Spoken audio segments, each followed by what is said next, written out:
So students, welcome to the accounting class. Accounting जिसे अपन book keeping भी कहते हैं, इसके लिए हिंदी में जो टर्म है वो है लेखांकन, और एक और वर्ड है पुस्त पालन। अकाउंटिंग मतलब क्या होता है? To keep records of business, है ना। अकाउंटिंग का मतलब है बिजनेस में जो भी लेन देन हो रहे हैं, जो भी ट्रांजेक्शन हो रहे हैं, whatever give and take is taking place in business, उसको लिख के रख लो, यानी हिंदी में बोले तो हिसाब किताब रख लो। ये लेखांकन है, लिख कर अंकित कर कर रख लेना, लेखांकन, ठीक है। इसके लिए अंग्रेजी में एक शब्द है बुक कीपिंग, किताबें रखना, बुक कीप करना, है ना, बुक कीपिंग। और हिंदी में पुस्त पालन, यानी पुस्तकें पालना। जैसे मुर्गी पालन, पशुपालन, मत्स्य पालन करते हैं, वैसे पुस्त पालन, पुस्तकों को पालना। वाई टू कीप बुक्स, किताबें क्यों रखें, पुस्तकें क्यों पालें? ताकि हम उसमें अपने बिजनेस में होने वाले लेन देनों को, whatever give and take is taking place in business, उसको हम लिख सके। क्यों लिखें? ताकि फ्यूचर में अगर हमें जो है समझ में नहीं आया कि भाई इससे कितने रुपए लेने, किसको क्या देने, कितना याद रखेंगे हम? तो लिख के रखा हुआ है, तो हमें अपनी बुक्स में देखकर पता चल जाएगा भाई इस व्यक्ति से, इस पर्सन से मुझे कितना लेना है, कितना देना है, ठीक है। इसलिए ये अकाउंटिंग का टर्म है, अकाउंटिंग, बुक कीपिंग, लेखांकन, पुस्तपालन, ये हमने समझा। खैर, तो हम वापस आते हैं। हम कुछ एग्जाम्पल्स कर रहे थे जिसमें हम डेबिट कौन सा अकाउंट होगा, क्रेडिट कौन सा अकाउंट होगा, उसको कर रहे थे। तो आज थोड़ा अपन एडवांस लेवल की बात कर रहे हैं। देखिए, ओनर ऑफ द बिजनेस अगर कोई पैसा बिजनेस में लगाता है तो उसको हम बोलते हैं कैपिटल, पूंजी, है ना। कैपिटल आमतौर पर कैश की फॉर्म में लगाया जाता है, भाई पैसा लगा दिया, है ना। चेक से भी लगा सकता है, उसकी बैंक में अकाउंट में पैसा था, वो लाके बिजनेस के अकाउंट में डाल दिया, ऐसा भी हो सकता है। हमने एक एग्जाम्पल भी समझा था बीच में, बहुत पहले, जब अपन अकाउंटिंग समझ रहे थे, कि मान लो 3 बंदे थे, ए, बी और सी। तीनों ने मिलकर बोला यार अपन धंधा शुरू करते हैं यार, बोले कंप्यूटर का बिजनेस शुरू करें, कंप्यूटर पार्ट्स का। तो ए बोले यार मेरे पापा तो बोल रहे हैं कि भाई 10 लाख रुपए तेरे लिए रख रखे, ये ले और मुझे माफ कर ले, तेरे को जो बिजनेस करना है, खड़ा हो जाए तेरे पाँव पे, 10 लाख रुपए देता हूँ तेरे को कैश। तो वो कैश 10 लाख रुपए लेकर बिजनेस में आया, तो उसने कैश के फॉर्म में कैपिटल इंट्रोड्यूस किया बिजनेस में, पूंजी लगाई, ऐसा कहेंगे अपन। बी के घर में पैसा नहीं था, लेकिन उसके चाचा बड़े सपोर्टिव थे। चाचा चाइना में थे। चाचा ने बोला देख बेटा, तू कंप्यूटर का बिजनेस शुरू कर रहा है, जो भी तू बिजनेस शुरू करेगा तो उसमें गुड्स तो चाहिए होता है, माल तो चाहिए होता है, जो रीसेल करोगे वो वस्तुएं तो चाहिए होती हैं। तो whatever items you are going to resell, those are computer and computer parts. मैं ऐसा करता हूं, तुम बाजार से जो भी सामान खरीदोगे उसका कोटेशन ले लो, उसी रेट पर या उससे कम रेट पे मैं तुम्हारे को 10 लाख रुपए कीमत का सामान कैपिटल के फॉर्म में बिजनेस में इंट्रोड्यूस करवा देता हूं तेरी तरफ से। तो बी ने क्या कहा कि भाई मेरे पास पैसा तो नहीं है, कैश तो नहीं है, लेकिन 10 लाख रुपए कीमत का सामान वो दुकान में भरने के लिए तैयार हूं। मेरे चाचा जी मुझे गुड्स के फॉर्म में, इंस्टेड ऑफ कैश, गुड्स के फॉर्म में मैं अपना कैपिटल देना चाहता हूं। तो ऐसा ही कहा जाएगा कि ए ने 10 लाख रुपए कैश के रूप में कैपिटल इंट्रोड्यूस किया, पूंजी लगाई, और बी ने जो है गुड्स के फॉर्म में पूंजी लगाई, ठीक है। अच्छा, सी बोलता है कि साहब मेरे पास ना गुड्स है और ना ही कैश, लेकिन मेरे पापा जब नौकरी में थे तब उन्होंने एक अच्छी कॉम्प्लेक्स था, उसके अंदर एक अच्छा सा दुकान मेन बिल्कुल फ्रंट पे खरीद लिया था, कुछ हजार में खरीदा था उन दिनों, लेकिन आज जो है उसकी कीमत करीब 10 लाख रुपए हो गई उस दुकान की। और वो दुकान ऐसी है कि हर बंदे की फुटफॉल वहाँ होगी, मेन दुकान है। तो मेरे पापा ने तो ये कहा कि बेटा देखिए, अपने बिजनेस में तो अपनी तरफ से ये कंट्रीब्यूशन दे दे 10 लाख रुपए का। तो उसने 10 लाख रुपए की शॉप, जो शॉप बिल्डिंग थी, वो हमें दे दी, बिजनेस में लगा दी। तो हम यूँ कहेंगे कि शॉप के फॉर्म में, यानी एक असेट के फॉर्म में, क्योंकि asset you are not going to sell things जो होती हैं, that shop is also thing, but it is not for resale purpose, पुनः विक्रय के लिए नहीं है। जो बेचने के लिए कोई थिंग हो तो वो गुड्स की श्रेणी में आता है, और जो बेचने के लिए नहीं हो वो असेट की श्रेणी में आता है। तो उसने असेट के फॉर्म में जो है अपने 10 लाख रुपए की कैपिटल लगाई है बिजनेस में। तो तीनों ने, ए बी सी ने, तीनों ने लगाया। अब ए ने जब पैसा लगाया तो हम बिजनेस में क्या आ रहा है, कैश आ रहा है, तो बिजनेस के पॉइंट ऑफ व्यू से कैश अकाउंट को डेबिट करेंगे, समझ रहे हैं। और देने वाले के रूप में एक अकाउंट क्रिएट कर देंगे, बल्कि ए इस कैपिटल अकाउंट को क्रिएट कर देंगे। बी की बात करें अगर अपन, तो बी ने जो है पैसा गुड्स के फॉर्म में लगाया, तो goods are coming into the business. तो गुड्स अकाउंट तो अपन कभी डेबिट करते नहीं। गुड्स के तो 4 नाम है, purchase, purchase return, sales, sales return. Sales और परचेज रिटर्न तो सीधे सीधे गायब हो गए, क्योंकि सेल्स में गुड्स जाता है, परचेज रिटर्न में भी गुड्स जाता है। आने की बात करनी है अपन को। तो 2 बचे अब, परचेज और सेल्स रिटर्न। सेल्स रिटर्न भी पॉसिबल नहीं है, कि सेल्स रिटर्न का मतलब होता है जो बेचा था वो गुड्स वापस आ रहा है, तो बेचा हुआ गुड्स वापस आया, सेल्स रिटर्न भी आउट। और परचेज का मतलब होता है खरीदना, और मालिक से तो हम खरीद नहीं रहे, लेकिन हम परचेज अकाउंट को ही डेबिट करेंगे। हम पहले सीख चुके हैं कि एक्सेप्शनल केसेस में जब जाने वाली वस्तु के रूप में अपन को एप्रोप्रिएट अकाउंट ना मिल रहा हो, गुड्स के 4 नाम है, सेल्स और परचेज रिटर्न हम जाने वाली वस्तु के रूप में क्रिएट करते हैं गुड्स के। तो सेल्स भी नहीं हो रहा, परचेज रिटर्न भी नहीं हो रहा क्योंकि चोरी हो गया माल, लेकिन जा रहा है। तो हमने क्या किया था, सेल्स नहीं बोल सकते हम इसको, परचेज रिटर्न नहीं बोल सकते, तो हमने कहा था कैंसिलेशन ऑफ परचेज, और हमने परचेज को क्रिएट कर दिया था। तो यहां गुड्स आ रहा है, ना खरीदने से आ रहा है, ना बिका हुआ माल वापस आ रहा है, लेकिन it is almost similar to the purchase, क्योंकि परचेज में भी गुड्स आता है। So let us take it as a purchase और परचेज अकाउंट को डेबिट कर दो। ओनर अगर विड्रॉ करता है तो हम परचेज को क्रिएट कर रहे हैं, और ओनर अगर इंट्रोड्यूस कर दो परचेज को डेबिट कर दो। तो इस तरह से हम परचेज अकाउंट को डेबिट करते हैं अगर कैपिटल के फॉर्म में गुड्स आया बिजनेस में। तो हम बोलेंगे परचेज अकाउंट डेबिट, और देने वाला जो ओनर है, ओनर का अकाउंट क्रिएट कर देंगे, साथ में कैपिटल वर्ड और लगा देंगे उसके नाम के साथ। सपोज अगर अथर्व ने पैसा लगाया तो अथर्व्स कैपिटल अकाउंट क्रिएट हो जाएगा। हाँ बेटा, कुछ कहना चाहते हैं? देने वाला व्यक्ति, गिवर, अथर्व्स कैपिटल अकाउंट। अगर इंग्लिश में लगा तो इंग्लिश कैपिटल अकाउंट, ऐसा। अच्छा, इसी तरीके से अगर कोई असेट लगाया तो असेट को तो हम असेट के नाम से डेबिट करते हैं। अगर बिल्डिंग लगाई तो बिल्डिंग डेबिट, मशीनरी लगाई मशीनरी डेबिट, फर्नीचर लगा फर्नीचर डेबिट, एयर कंडीशनर लगाए तो एयर कंडीशनर डेबिट। बस जो चीज लगा दी, मशीनें लगा दी, मशीनरी अकाउंट डेबिट। तो यहाँ बिल्डिंग लगा रहा है बिजनेस के अंदर कैपिटल अकाउंट, तो बिल्डिंग अकाउंट डेबिट, और देने वाला मान लो अनंत है तो अनंत का अकाउंट क्रिएट हो जाएगा। ठीक है, एक एग्जाम्पल करते हैं, लेते हैं, तो उससे हमें ज्यादा बेहतर तरीके से समझ में आएगा। मैं एक ट्रांजेक्शन, हमने लास्ट एग्जाम्पल कौन सी तारीख का लिया था, जो एग्जाम्पल्स ले रहे थे हम, हमने वो चैरिटी वेरिटी कर ली थी 11th को। तो 12th को देखो एक मामला हुआ, 12 अप्रैल 2023। हम बोल रहे हैं कि Anant started business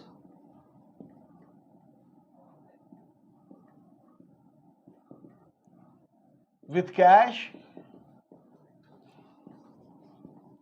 rupees 11,000, goods worth rupees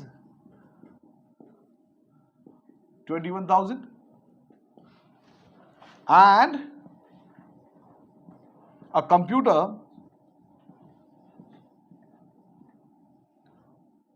worth rupees 18,000। अनंत जो है एक स्टार्टअप लेकर आया, अपना नया बिजनेस, घर में जो है गैरेज के अंदर ही ऑफिस खोल लिया उसने। तो अपना पापा ने जो पैसे दिए थे उससे पॉकेट मनी 11,000 इकट्ठा हुआ था, उसको उसने अपना कैश बॉक्स बना के उसमें डाल दिया। अच्छा, इसके पास गुड्स भी था, बोले यार गुड्स तो रीसेल पर्पज से होता है, और इसके पास कहाँ से आया? तो जो स्टार्टअप किया इसने, उसके अंदर इसने सोचा था मार्केटिंग का काम इसने शुरू किया, भाई मैं आप लोगों के लिए मार्केटिंग करूंगा, डिजिटल मार्केटिंग। तो डिजिटल मार्केटिंग के दौरान वो कुछ चीज़ें और भी साथ में देना चाहता है उनको, कि कुछ सॉफ्टवेयर जिनके इस्तेमाल से वो लोग मार्केट में कुछ डिजाइनिंग कर सकें। तो उसके पास ऐसी चीज़ें जो रीसेल के लिए इसने कहीं से खरीदा, ये आगे भी दे सकता है उनको। कुछ सॉफ्टवेयर ऐसे होते हैं जिनको आप है ना शेयर कर सकते हो दूसरों के साथ, तो उसको अपन बोलते हैं ग्रुप बाइंग करना या ग्रुप यूज़ करना। तो इसने पापा ने इसको खरीद के दे दिया कुछ सामान, कुछ सॉफ्टवेयर जो कि इसके लिए गुड्स की तरह ही है, उनको ये आगे बेचा करेगा कई जनों को। तो वो गुड्स भी 21,000 रुपये के इसके पास पापा ने दे दिया। तो इसने कहीं से खरीदा नहीं है, गुड्स इसके पास था पहले से 21,000 का। और एक कंप्यूटर भी इसने रख लिया है, हिसाब किताब भी रखना है उसमें। तो एक इसके पास में पुराना लैपटॉप था 18,000 रुपये का, हमारे यहाँ पे भी उपलब्ध है 18,000 रुपये में लैपटॉप है ना, i5 लैपटॉप होता है जनरेशन 7। आप ये वीडियो देख रहे हैं, जरूर खरीद सकते हैं, मोबाइल नंबर भी मैं आपको दे दूंगा। तो जरूर अगर आपको लैपटॉप चाहिए तो मुझसे संपर्क करें। डेल, HP और लिनोवो तीनों ब्रांड के अंदर i5 generation 7, 250 GB hard disk है और 8 GB उसमें रैम है। तो प्लीज़ जरूर मुझे ऑर्डर करें। Thank you very much. वापस से शुरू करते हैं क्लास। तो हमारे पास जो है आनंद बोल रहा है सर बहुत बढ़िया, मार्केटिंग भी चल रही बीच में फुल मार्केटिंग। हाँ, तो यहां आनंद ने 3 तरीके से कैपिटल लगाई है। एक तो कैश लगा दिया, एक गुड्स भी लगा दिया 21,000 का, और एक कंप्यूटर भी लगा दिया असेट। तो एक तरह से देखा जाए तो ये एक ही ट्रांजेक्शन में 3 ट्रांजेक्शन हैं। ठीक है, तो हम एक एक मामले को निपटाते। पहले ए वाले मामले को निपटाते कि भाई अनंत ने 11,000 रुपए कैश लगा दिया बिजनेस में। So first rule is debit what comes in. Is there anything coming in? Cash account debit. कितना रुपया? 11,000 रुपया। ये हम सोच रहे हैं, ये एंट्री करने का तरीका नहीं है, ये हमारा थॉट प्रोसेस है कि हमने डिसाइड कर लिया कि साहब कैश आ रहा, कैश तो डेबिट होगा, ये मालूम पड़ गया। सेकंड, इसी जो रियल अकाउंट का सेकंड पार्ट है वो यूं बोलता है कि क्रेडिट व्हाट गोज आउट, व्यापार से जाने वाली वस्तु का खाता क्रेडिट करें। कुछ गया क्या बिजनेस से? बोला यार कुछ नहीं गया। तो ये रियल अकाउंट से तो हमें एक ही जवाब मिला। अब नॉमिनल अकाउंट पे आ जाते हैं अपन।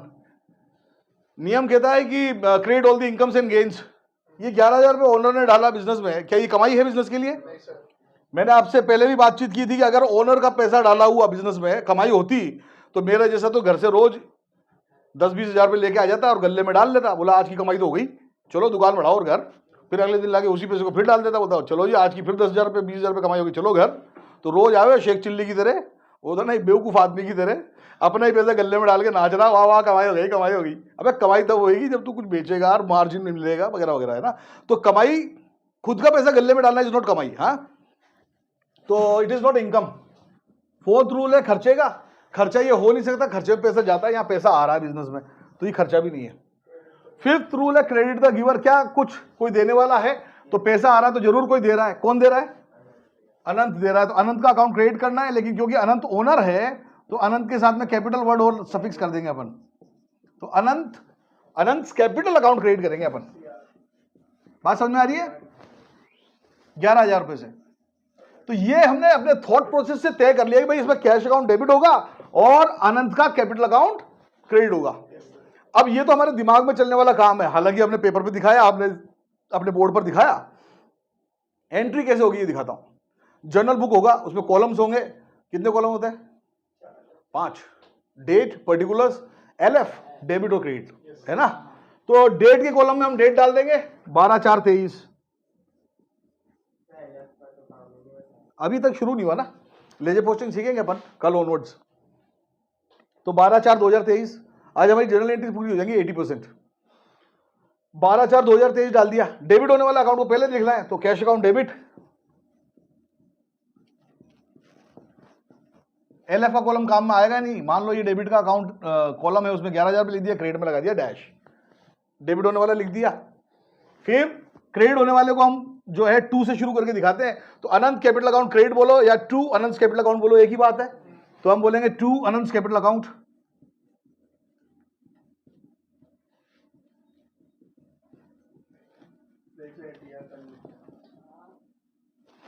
और इस तरह से जो है एंट्री बन जाएगी कैश अकाउंट डेबिट 2 अनंत कैपिटल अकाउंट।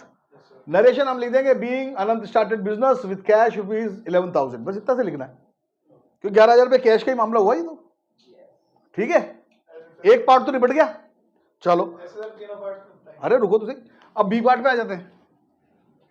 बी पार्ट में क्या हो रहा है कि Anant started business with goods worth ₹21,000। Is there anything coming इन?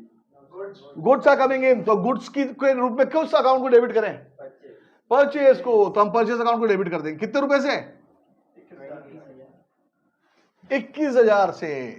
ठीक है, कुछ गया नहीं, कमाई नहीं है, खर्चा नहीं है। कौन दे रहा? आनंद दे रहा। आनंद का कैपिटल अकाउंट क्रेडिट हो जाएगा। कितने रुपए से? 21,000 से। एंट्री क्या बन जाएगी? गुड्स की जगह परचेज अकाउंट हो जाएगा। परचेज अकाउंट डेबिट 21,000 रुपया और अनंत कैपिटल अकाउंट 21,000 रुपया। समझ आ गई बात? अब तीसरे मामले पे आ जाते हैं। भाई 2 एंट्री तो निपटा दी हमने, तो तीसरी एंट्री क्या बनेगी? सी वाले पे आ जाते हैं पार्ट पे कि Anant started business with a computer worth ₹18,000। पहला रूल है debit what comes in. Is there anything coming in? A computer is coming. तो asset is named debited with its debited और credited with its own name. If computer it is computer account, if it is building account, if it is furniture account, if it is machinery account. So what we are going to debit as a thing coming into the business, that particular asset account will be debited. That particular asset is computer, so computers account debit. Computers को अपन आमतौर पे ना plural मानते हैं क्योंकि कई devices से मिलकर बनता है कंप्यूटर्स। तो कंप्यूटर्स अकाउंट डेबिट विथ 18,000। समझ में आ रही है बात? कंप्यूटर आया तो कंप्यूटर अकाउंट डेबिट हो जाएगा। कुछ गया नहीं, कमाई नहीं, खर्चा नहीं, देखो आनंद दे रहा है तो अनंत का अकाउंट क्रेडिट हो जाएगा। अनंत कैपिटल 18,000।